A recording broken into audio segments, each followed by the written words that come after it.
Good morning. I'll try and be fairly brief. I realize, though, why I feel uncomfortable, because the 90-90-90 has to do with what you've already heard about. But there's really a fourth 90, because in this room is a room full of true believers that if we treat people, we'll render them less contagious and less likely to infect the next person. So the fourth 90 is, can we expect treatment to durably lead to less than a 90% reduction in transmission prevention?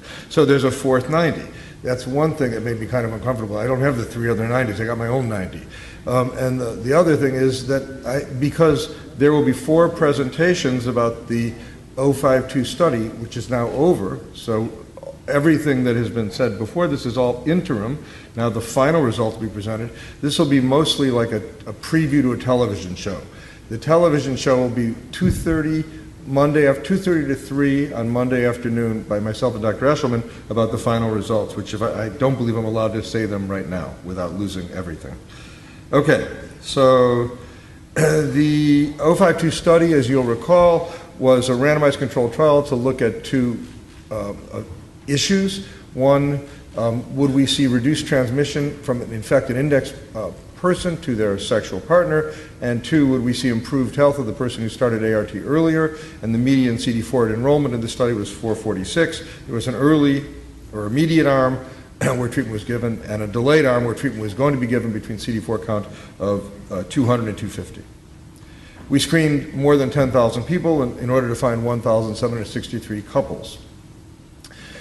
The couples were distributed around the world at 13 sites in 9 countries. And this is a really good time to point out that thousands of people worked on this study for more than 10 years. And I want to thank them and the many couples and participants that worked on the study for all these years, which just ended May 3rd of this year. Now, the interim result. So the interim result is, and now I've got to kind of introduce a different way of thinking about things in the prevention field. The interim result, we're focused on virologically linked transmissions, and we saw 1 transmission event in the immediate arm and 27 transmission events in the delayed arm. And when you looked at that, the intention to treat analysis demonstrated a 96% prevention. But that's not an as-treated analysis, that's the intention to treat analysis. Prevention people often don't think about this the same way that the therapeutic people do, and I'm going to try and twist the prevention people as we use ART more and more to think about intention to treat and as treated. So this is where the number 96.4 comes from. This was reported in the New England Journal in 2011. Then the issue of as treated comes up. So the one case that was transmitted, we are transmission biologists, so we can use the tools of molecular biology and serology to understand why the case was transmitted. So this is the one case transmitted. And I'm showing you this as a preview to what you'll hear on Monday as we look at any possible transmission events in great detail. What I want to show you, and I'll be a little slower on this, is that we're screening an infected index person and treating them, and we see that we can bring the infected person into the study and suppress their viral load. First they have 87,000 copies, then we suppress them.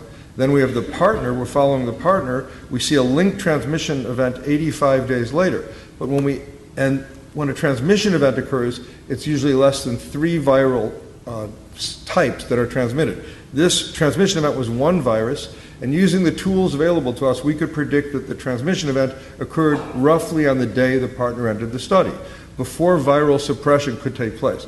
This is an as-treated consideration. If viral suppression has not taken place, then you would not expect that transmission could be prevented.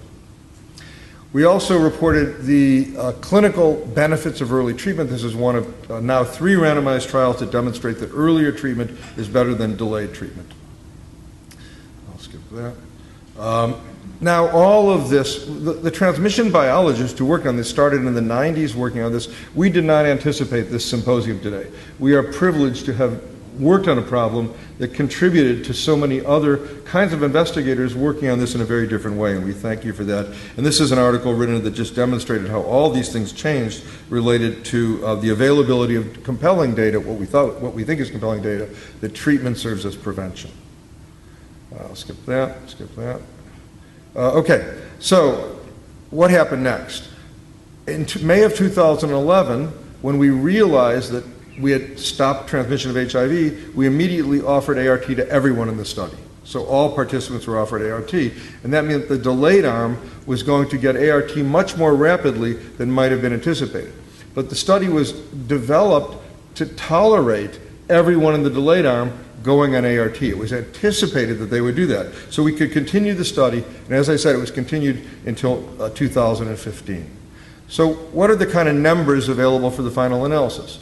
Well, we enrolled the 1,763 couples, index cases I'll call them, and then there were 96% were retained in 2011, and remarkably 87% of the index cases were retained in 2015. What's the index case follow-up years? You'll hear that there's 9,822 person years of follow-up. What about the couples? You'll see the couples on the bottom here. Here's all the couples, and in the beginning we had the 1,763 couples with loss of couples even by 2011, and now in the final analysis we'll have 66% of the initial couples. Now the couples, you can replace a partner. So the index cases in the study, but they've lost their partner. However, they could replace a partner. Now, importantly, not replace, that's the wrong way. Replace may not be socially correct. There's got to be a better way of putting that, and I'll trust somebody will explain it to me later. Now, one thing that came up in this study that's really important, when we offered ART to people in the delayed arm and said, you should take treatment because it's good for your health and it'll prevent transmission to your partner, the subjects didn't leap to this. 16% of the subjects said, I don't want to start now, even though they were enrolled in a clinical trial.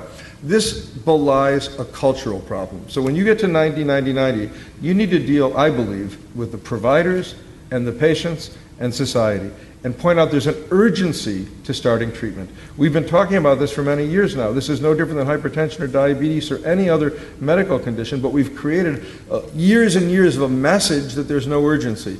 That was identified here, but by the end of the study, 98% of the subjects were on it, 90% of the index subjects were on ART. So on Monday, so there'll be 4 presentations about 052.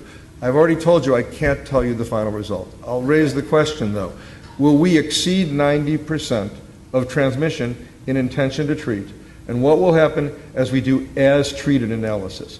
Will we disappoint you or create enthusiasm for the belief system that everyone in this room has? You must wait till Monday to know the answer.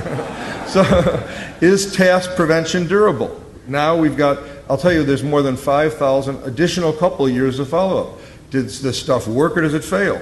If there are linked transmissions, why would there be linked transmissions if task works all the time? Do unlinked transmissions persist? Does that mean as we're counseling people every 6 months, safer sex, don't have relationships beyond your partnership? What happens to the unlinked transmissions? And finally, what are we going to conclude from the HPTN 052 study? Stay tuned till Monday and I will tell you.